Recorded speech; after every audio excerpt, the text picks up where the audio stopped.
Bismillahirrahmanirrahim. Assalamualaikum warahmatullahi wabarakatuh. Innal hamdalillah nahmaduhu ta'ala wa nasta'inuhu wa nastaghfiruh wa na'udzu billahi min shururi anfusina wa sayyiati a'malina. Man yahdihillahu fala mudilla lahu wa man yudlilhu fala hadiya lahu. Ashhadu an la ilaha illallah wahdahu la syarika lah wa ashhadu anna Muhammadan abduhu wa rasuluh. Ya ayyuhalladzina amanu ittaqullaha haqqa tuqatih wa la tamutunna illa wa antum muslimun. Wa yaqulu nabiyyuna alaihi salatu wassalam, fa inna asdaqal hadithi kitabullah wa khairal hadi hadi Muhammadin sallallahu alaihi wasallam. Syarrul umuri muhdatsatuha fa inna kulla muhdatsatin bid'ah wa kulla bid'atin dhalalah wa kulla dhalalatin finnar. Akhwanil kiram, a'azzani Allah wa iyyakum. Para jemaah sekalian, rahimani wa rahimakumullah. Alhamdulillah, pada kesempatan sore hari ini dengan nikmat dan juga karunia dari Allah, kita senantiasa masih bisa beribadah kepada Allah. Dan di antara ibadah tersebut yaitu mempelajari agamanya, baik dari ayat-ayat Al-Quranul Karim dan juga sunnah nabinya sallallahu alaihi wasallam. Ini adalah ibadah yang paling mulia, dasar pondasi dari seluruh ibadah yang lainnya, yaitu mempelajari agama Allah.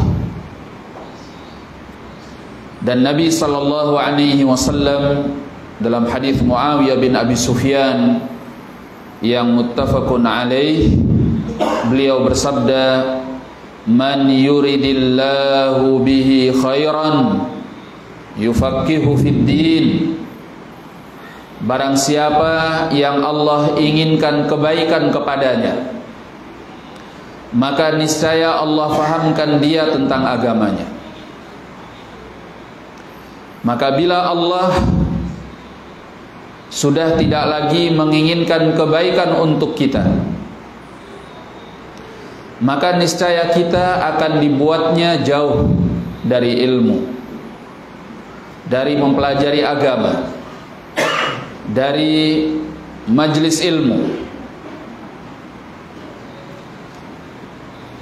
Karena Allah tabaraka wa ta'ala tidak lagi menginginkan kita.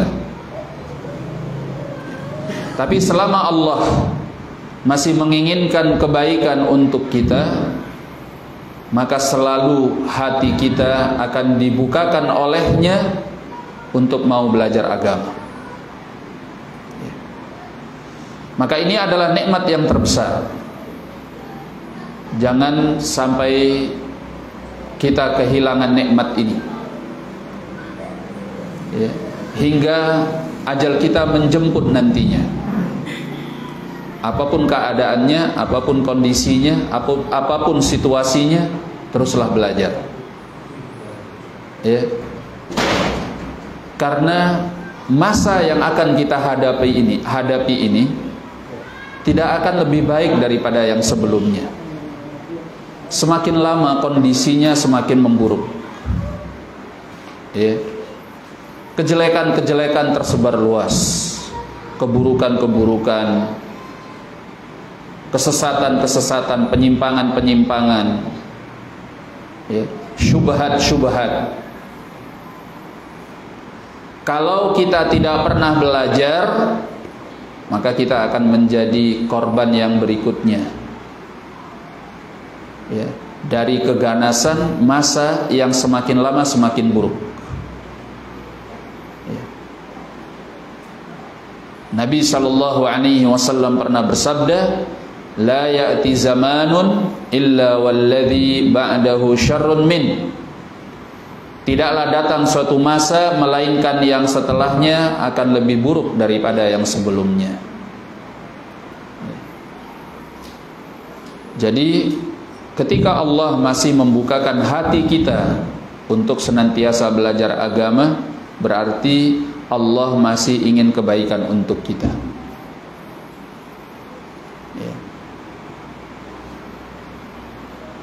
Dan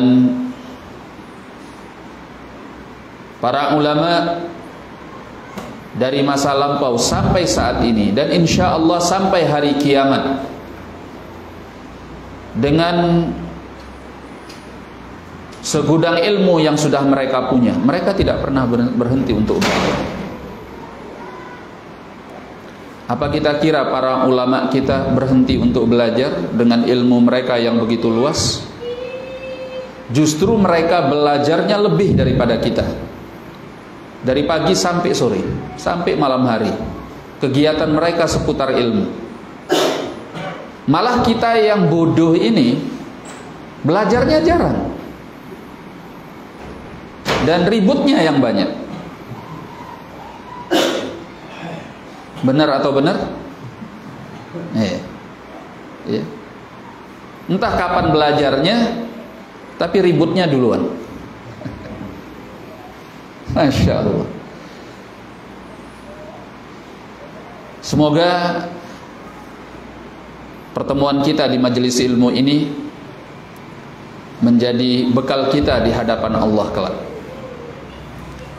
Sebagaimana Allah telah mempertemukan kita di majelis yang mulia ini, kita berharap semoga Allah tabaraka wa ta'ala juga menyandingkan kita di majelis yang lebih mulia di yaumil qiyamah, di dalam surganya bersama orang-orang saleh. Amin amin ya rabbal alamin. Tak lupa semoga selawat dan salam senantiasa tercurahkan kepada Nabi besar kita, Nabi Muhammad sallallahu alaihi wasallam, yang barang siapa mengikuti sunnahnya, dia akan sampai kepada surga Allah. Dan barang siapa yang berpaling dari sunnahnya, dia akan berujung kepada api nerakanya. Waalaikumsalam warahmatullahi wabarakatuh. Karena beliau alaihi salatu wassalam bersabda sebagaimana dalam hadis Abi Hurairah radhiyallahu an di dalam Sahih Al-Bukhari, kullu ummati yadkhulunal jannah. Nabi SAW mengatakan bahwa semua umatku itu masuk ke dalam surga. Semuanya masuk ke dalam surga. Ya. Illa man aba, kecuali orang yang enggan, kata beliau. Lalu para sahabat bertanya, karena aneh juga kok ada orang yang enggak mau masuk surga gitu. Kata mereka, ya Rasulullah, wa man aba. Wahai Rasulullah, siapa orang-orang yang enggan enggak mau masuk surga itu? Beliau mengatakan, man ata'ani dakhalal jannah. Barang siapa yang selalu mentaatiku, mengikuti jalanku, mengamalkan sunnahku, maka dia masuk surga. Wa man asani faqad aba. Namun barang siapa yang durhaka kepadaku, tidak mau mengikuti tuntunanku, tidak mau menjalani petunjukku, maka dialah yang enggan untuk masuk ke dalam surga Allah Subhanahu wa ta'ala. Semoga selawat dan salam juga tercurahkan kepada keluarga beliau, sahabat beliau, dan siapapun yang mau mengikuti sunnah beliau sampai datangnya hari kiamat kelak. Akhwanil kiram, a'azzani Allah wa iyyakum. Sekarang kita bertemu dalam kesempatan ini untuk kembali menyemangati diri kita masing-masing akan tujuan kita diciptakan oleh Allah Subhanahu wa ta'ala. Semua kita tahu bahwa manusia ini diciptakan oleh Allah adalah untuk ibadah. Waalaikumsalam warahmatullahi. Allah tidak menciptakan manusia untuk bersenang-senang dengan kehidupan dunia, ya, tetapi untuk menghamba kepada Allah. Ini dasar pola pikir yang harus kita punya sebagai seorang mukmin. Ya. Karena ini yang selalu memotivasi kita untuk mau melaksanakan perintah Allah dan meninggalkan larangannya. Dan ini pula yang akan menyelamatkan kita nanti di hadapan Allah. Ya. Maka Allah Tabaraka wa ta'ala menyebutkan tentang orang-orang kafir, bahwasanya orang-orang kafir itu menganggap penciptaan ini hanya sekedar sia-sia, untuk bersenang-senang, untuk bermain-main, ya. Sehingga Allah katakan dzalika dhannul ladzina kafaru. Itulah praduga orang-orang kafir terhadap kehidupan ini. Jadi mindset mereka memang hidup ini untuk bersenang-senang, untuk bersantai-santai, untuk memuaskan syahwat dan hawa nafsu. Memang itu sudah menjadi mindset mereka, ya. Makanya mereka nggak mau bersusah payah untuk beribadah kepada Allah. Tapi kemudian kata Allah, fawailul lilladzina kafaru minan nar. Maka celakalah orang-orang kafir itu yang niscaya akan masuk ke dalam api neraka. Beda dengan orang-orang yang beriman, ya. Orang-orang yang beriman meyakini bahwa semua ini tidak Allah ciptakan hanya sekedar untuk bersenang-senang, untuk bermain-main, untuk memenuhi syahwat dan hawa nafsu, tapi ada tujuannya yang mulia, ya. Maka Allah katakan di dalam Al-Qur'anul Karim, inna fi khalqis samawati wal ardi wa ikhtilafil laili wan nahar la ayatin liulil albab. Ya. Sungguhnya dalam pergantian siang dan malam,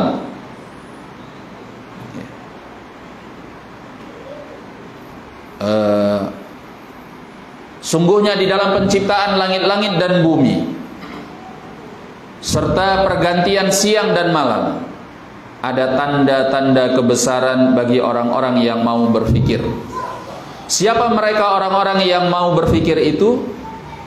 Alladzina yadhkurunallaha qiyaman wa qu'udan wa 'ala junubihim.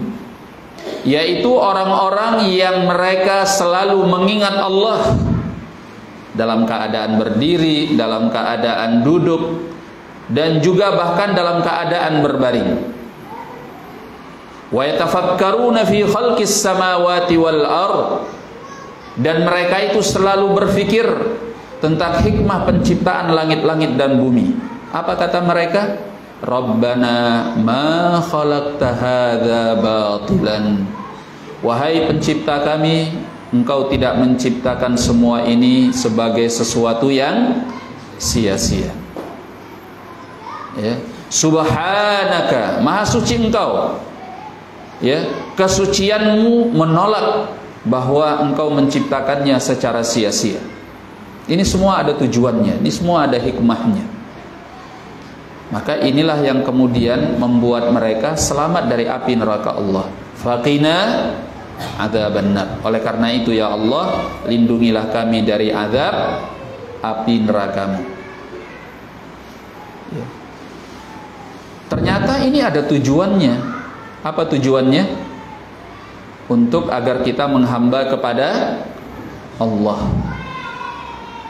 Ya, ayat yang masyhur insyaallah di kalangan Ahlus Sunnah, Ahlul Tauhid, yaitu firman Allah dalam surat Adz-Dzariyat ayat yang ke-56 dan selanjutnya.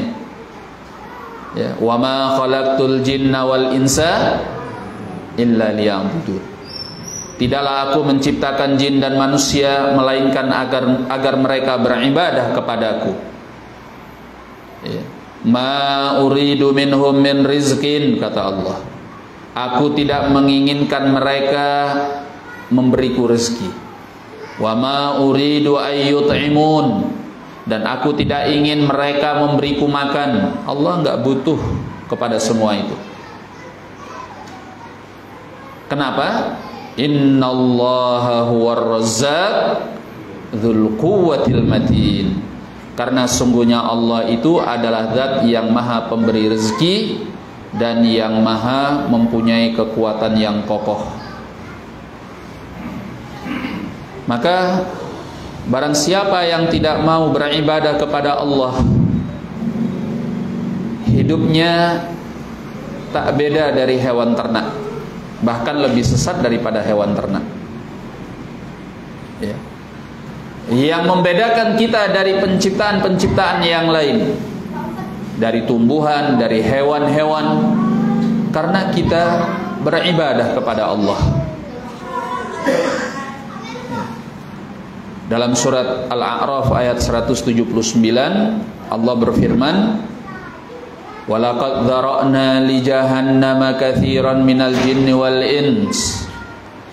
Kami persiapkan bagi neraka jahanam itu kebanyakan jin dan manusia. Jin dan manusia yang seperti apa? Maka Allah sebutkan ciri-cirinya.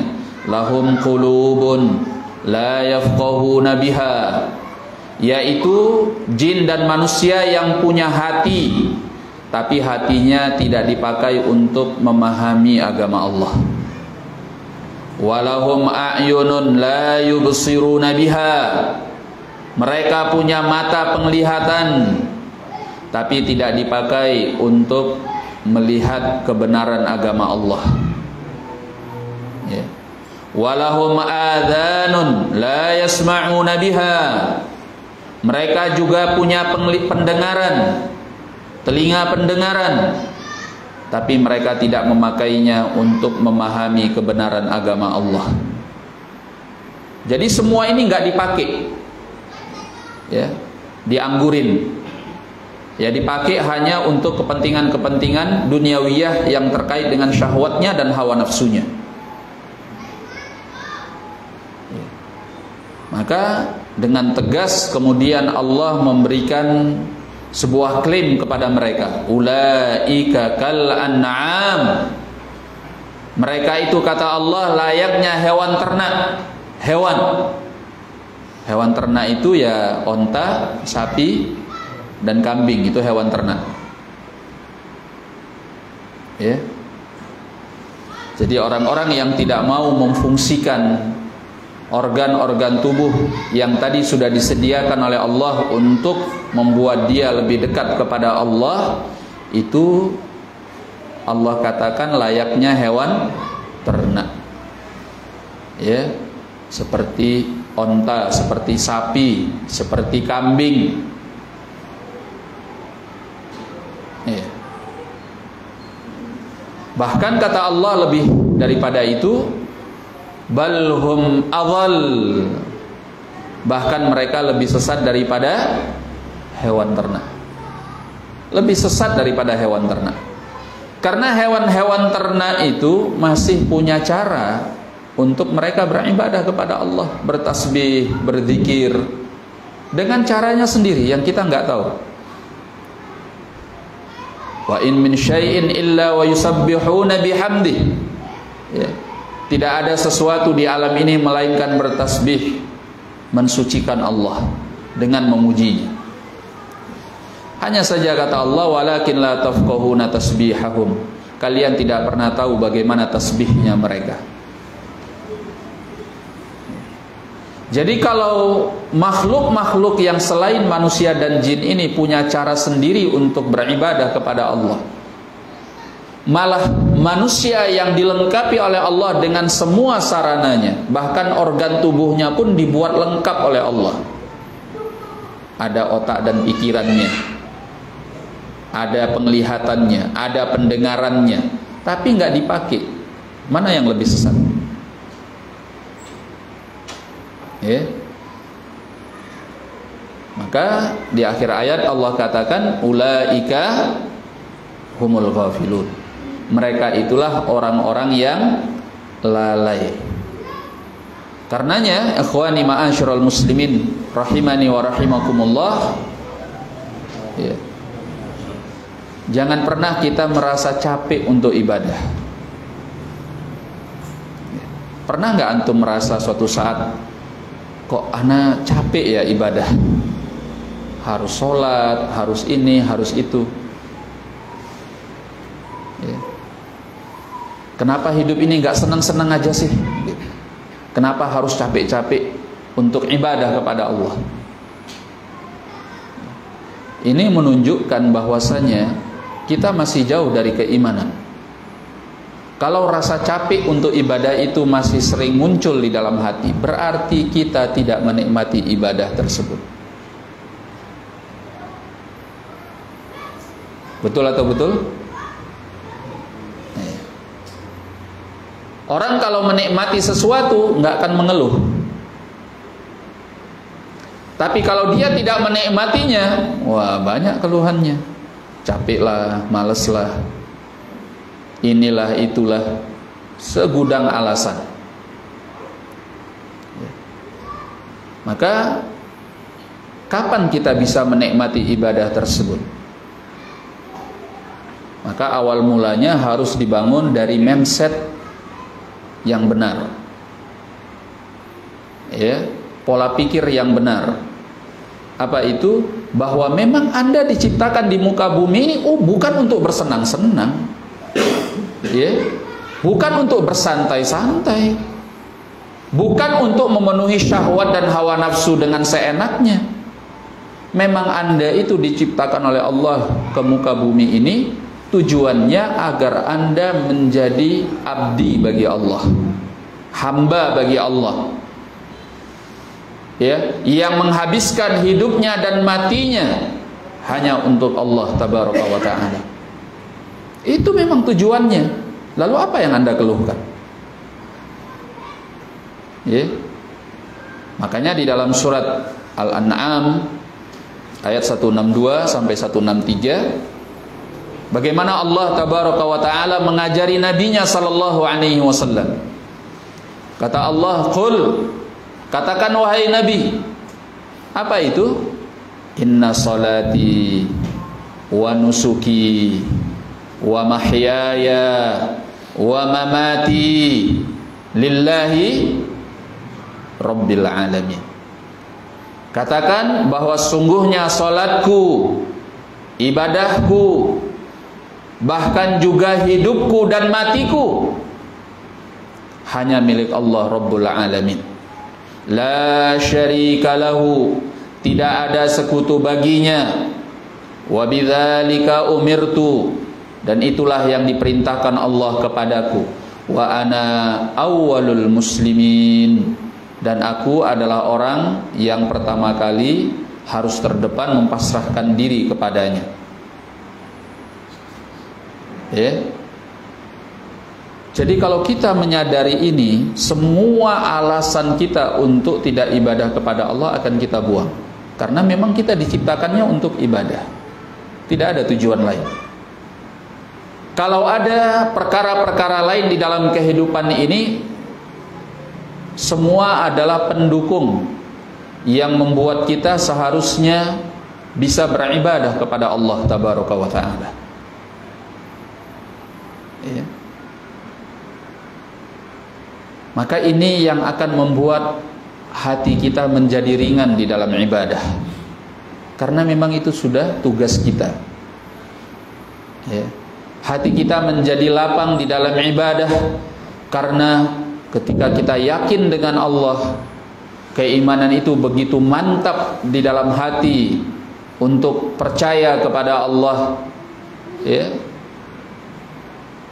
maka ibadah itu akan mulai kita rasakan nikmatnya. Ya. Kalau manisnya ibadah itu sudah mulai terasa di dalam hati, kita ingin nambah, ya, ingin nambah ibadahnya. Sebagaimana antum ingin nambah untuk perkara karena antum merasakan nikmatnya, ya, di awal-awal. Kalau sekarang sudah terasa pusingnya. Kalau udah mulai di atas 5 tahun gitu kan, atau di atas, nggak usah lama-lama, di atas 1 tahun aja udah mulai terasa pusingnya.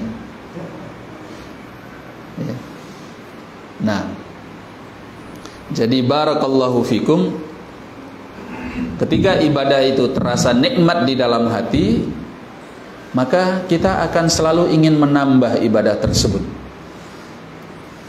Ya. Sehingga ibadah itu tidak lagi menjadi beban, tapi menjadi hobi, kesukaan. Kita senang aja melakukannya, enjoy. Ya, kayak orang nge-game itu, pernah lihat orang nge-game? Ya, 2 malam 3 malam nggak tidur-tidur, dia asik nge-game, sampai nggak makan nggak minum, begadang. Padahal cuma nge-game aja. Nah, orang ibadah itu lebih daripada itu. Kalau dia menikmati ibadah tersebut, ya. Makanya untuk memompa supaya hati kita bisa merasa nikmat di dalam ibadah, ya, kita harus menanamkan tauhid yang kuat. Nggak mungkin kalau tauhidnya lemah kita bisa menikmati ibadah. Ya. Caranya bagaimana Ustaz supaya tauhidnya kuat? Ya belajar. Nggak bisa dalam satu pertemuan seperti ini.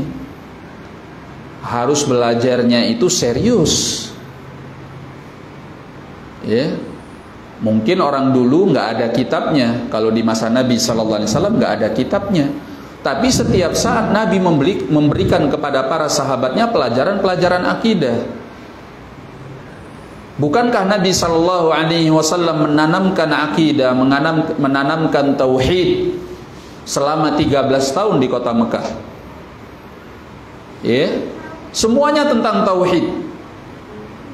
Menanamkan tentang la ilaha illallah wa anna muhammadan rasulullah. 13 tahun. Ya, programnya waktu itu 13 tahun. Tidak ada syariat yang turun. Syariat yang turun cuma 1-2, di antaranya sholat. Kenapa? Karena supaya para sahabat ini enjoy dulu dengan keimanan. Ya, tertancap kuat di dalam hatinya tentang tauhid. Nah, kalau tauhid ini sudah kuat, imannya ini sudah begitu mapan di dalam hati, masuk ke dalam relung hati yang terdalam, di periode Madinah yang 10 tahun, datanglah berbagai macam syariat. Syariat-syariat yang turun mengatur kehidupan mereka dari sisi kesehariannya, ya, dalam segala bidang, dalam segala aspek. apapun yang diatur oleh Allah dan Rasulnya, mereka katakan sami'na wa ata'na. Nggak ada lagi kedurhakaan, nggak ada lagi alasan, nggak ada lagi rasa malas, rasa enggan dan sebagainya. Kenapa? Karena tauhid itu sudah membuncah di dalam hati. Syariat-syariat yang diturunkan itu dilakukan dengan begitu indah, begitu nikmat.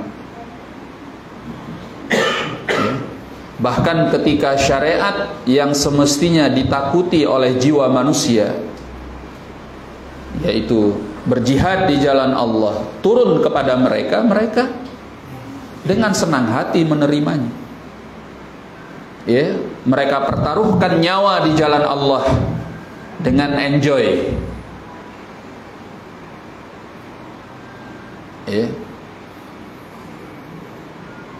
Ketika ada panggilan jihad, mereka ramai-ramai mendaftar kepada Nabi sallallahu alaihi wasallam. Coba kalau sekarang, emang antum mau daftar? Nih misalnya sebagai contoh, kan jihad itu yang syar'i harus dipimpin oleh pimpinan yang resmi dari sebuah pemerintahan kaum muslimin. Ya, itu yang benar, bukan dipimpin oleh kelompok, jamaah, organisasi, pengajian, apalagi. Itu nggak benar, itu menyimpang dari akidah ahli sunnati wal jamaah yang sesuai dengan sunnah Nabi sallallahu alaihi wasallam. Ya, jadi kalau sekarang ini misalnya presiden kita yang resmi yaitu Pak Jokowi, misalnya ini contoh, tiba-tiba Pak Jokowi apa ya istilahnya, apa surat presiden itu, ya, mengeluarkan surat keputusan presiden bahwa dipanggil untuk jihad melawan orang-orang kafir yang membahayakan bagi NKRI yang mayoritasnya muslimin. Sebagai contoh, ya, apa kemudian mau pada daftar? Bukannya pada daftar, pada menghujat, iya. Iya kan? Iya.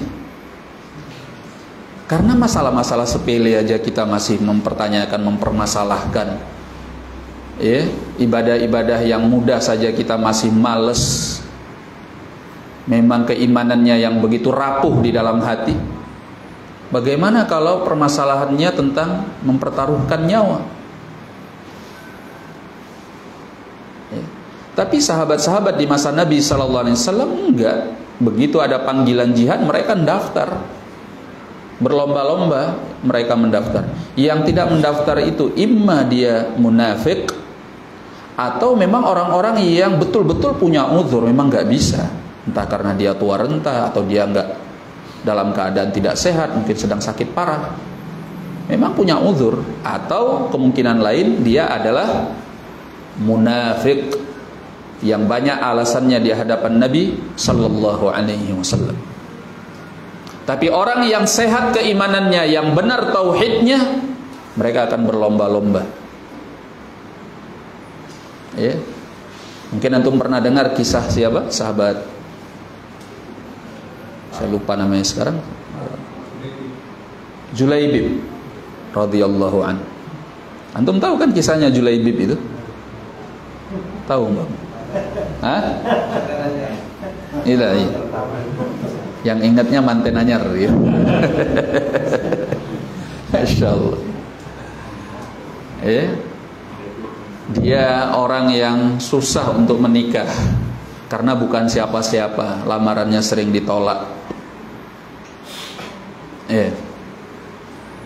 Tapi ini sahabat Masya Allah, ya, Nabi tahu betul tentang sahabatnya ini.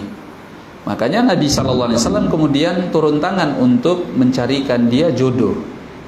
Maka dilamarkan oleh Nabi SAW kepada seorang wanita Ansor yang terpandang. Nah itu, coba lihat hebatnya. Wanita Ansor yang terpandang ini, ya, dari keluarga yang punya kedudukan. Itu orang tuanya, ya, memulangkan urusan itu kepada anaknya. Begitu anaknya mendengar, wanita ini mendengar Ini gadis loh ya, gadis dan terpandang keluarganya. Mendengar bahwa dia dilamarkan oleh Nabi sallallahu alaihi wasallam untuk seorang sahabat, yaitu Julaibib, yang di kota Madinah itu bukan siapa-siapa. Apa kata wanita tersebut kepada orang tuanya? Jangan pernah menolak lamaran Rasulullah sallallahu alaihi wasallam.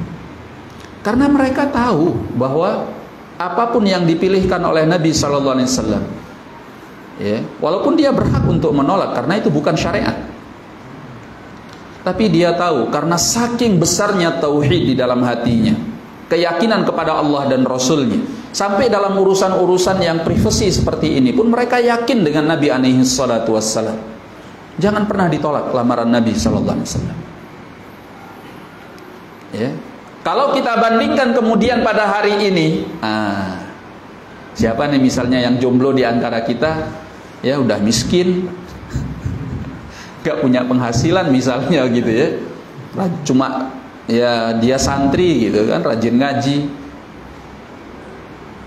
ya, nggak ada yang bisa diandalkannya kecuali dia orang baik gitu. Bukan orang terpandang, bukan orang kaya raya, bukan siapa-siapa. Coba pada hari ini dia datang melamar seorang wanita yang ada di tengah-tengah kaum muslimin, ya, ditolak mentah-mentah, ya, bahkan sebelum dia melamar sudah ditolak, ya. Afwan akhi, ana masih mau belajar. Alasannya masih mau belajar, padahal karena ini orang bukan siapa-siapa. Ana mau dikasih makan apa? Begitu. Yang dipandang dunianya dulu, bukan akhiratnya. Itulah wanita-wanita pada masa ini. Berat. Makanya pada hari ini ya harus tahu diri gitu. Kalau mau melamar wanita harus persiapan dulu supaya nggak ditolak ya. Nah, Allahul musta'an. Tapi pada masa itu karena tauhid yang sudah ditanamkan oleh Nabi sallallahu alaihi wasallam, kata wanita Ansariyah ini jangan pernah menolak lamaran Rasulullah sallallahu alaihi wasallam. Maka menikahlah ini Julaibib dengan wanita tersebut, masya Allah, ya. Di hari pernikahannya, ya bisa dikatakan di malam pertama begitu ya. Kemudian keesokannya terdengar panggilan Nabi sallallahu alaihi wasallam untuk berjihad. Ya, kaum muslimin mendaftar untuk berjihad secara berlomba-lomba. Ya. Ini Julaibib nggak mau ketinggalan, dia mendaftar untuk ikut ke dalam jihad. Manten anyar, daftar ikut jihad, ya. Kalau di zaman ini langsung viral, ya, menjadi berita heboh. Hah, kok bisa gitu? Viralnya karena masyarakat akan tercengang, kok bisa ada orang kayak gini. Kalau di masa lampau biasa aja. Toh memang itu panggilan keimanan mereka, tauhid yang sudah ditanamkan oleh Nabi sallallahu alaihi wasallam. Dia berangkat jihad sampai dia terbunuh di dalam pertempuran tersebut. Ya. Itu kisah yang luar biasa, Julaibib radhiyallahu an. Lah kita manten baru nggak usahkan jihad, sholatnya aja telat. Ya dimaklumi, Ustaz kan pengantin baru. Nggak ada, nggak dimaklum-maklumin, itu bukan alasan, itu bukan uzur. Ya, Julaibib aja jihad kok. Kita pengantin baru kok malah sholatnya telat, kan gitu. Ya. Itulah pengaruh tauhid yang ditanamkan oleh Nabi sallallahu alaihi wasallam.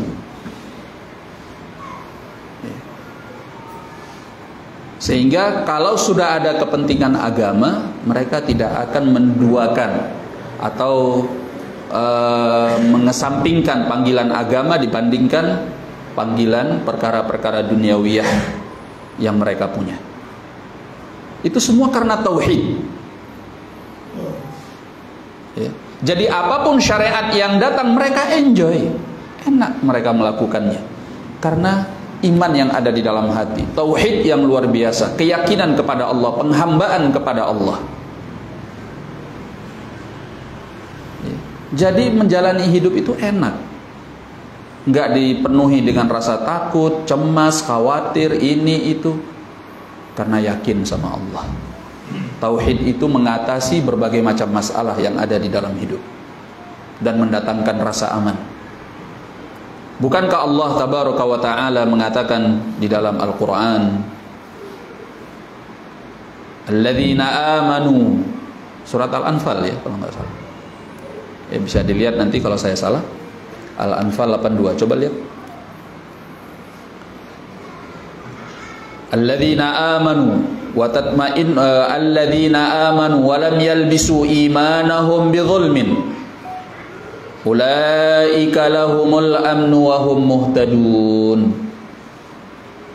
Kata Allah tabaraka wa taala, orang-orang yang beriman, kata Allah, namun mereka tidak mencampurkan keimanan mereka dengan kezaliman.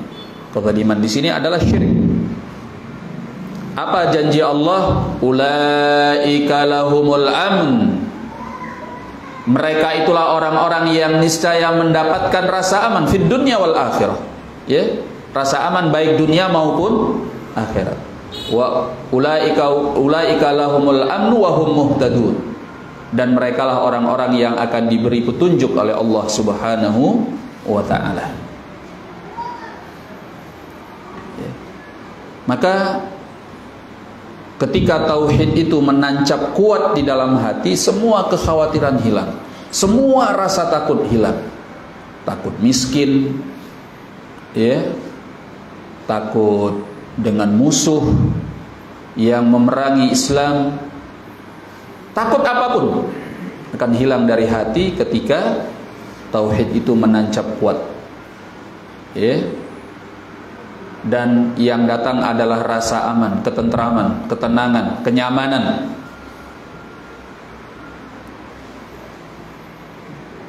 Sehingga apa yang terjadi? Maka dia akan menjalani hidup ini dengan kehidupan yang baik,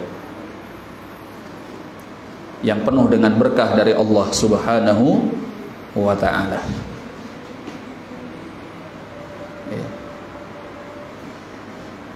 Ustadz, sekarang kok sulit ya poligami misalnya. Ibu-ibu itu nolak mulu kalau mau dipoligami. Ya, antum nggak pernah ngajak dia ngaji, nggak menanamkan kepadanya tauhid yang benar, yang baik, yang kuat. Tiba-tiba antum mau poligami, ya disembelih sama dia.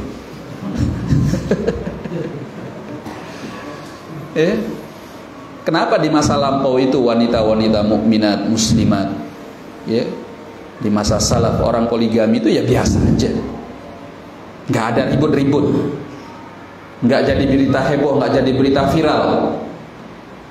Ya sama kayak panggilan jihad tadi, bagi para wanita mukminat biasa aja, bukan hal yang menakutkan, bukan momok yang mengerikan, ya biasa aja. Toh itu syariat Allah. Ya kan, apa yang disyariatkan Allah pasti ada kebaikan di dalamnya. Udah selesai. Ngapain repot gitu? Ya. Jadi ikhwani ma'asyiral muslimin rahimani wa rahimakumullah, ternyata semua masalah kita berujung dari kurangnya tauhid. Itu awal pangkalnya. Datang rasa takut, kekhawatiran, takut miskin. Waduh, gimana ya? Hidup makin hari makin sulit, pekerjaan makin susah, ya, makin lama makin krisis. Waduh, siapa ini yang salah nih? Akhirnya cari kambing hitam. Tidak introspeksi diri, akhirnya yang disalahkan pemerintah. Allahul musta'an. Padahal bagi orang-orang yang bertauhid dengan keimanannya, masalah-masalah yang seperti ini tuh kecil lah. Kalau urusan perut dan yang sekitarnya itu kecil lah. Yang mereka takutkan itu siksa nanti di hari kiamat. Jadi jawabannya adalah tauhid. Tayyib, kita berhenti dulu, kita skorsing dulu untuk melaksanakan sholat. Saya sudahi billahi taufiq. Assalamualaikum warahmatullahi wabarakatuh.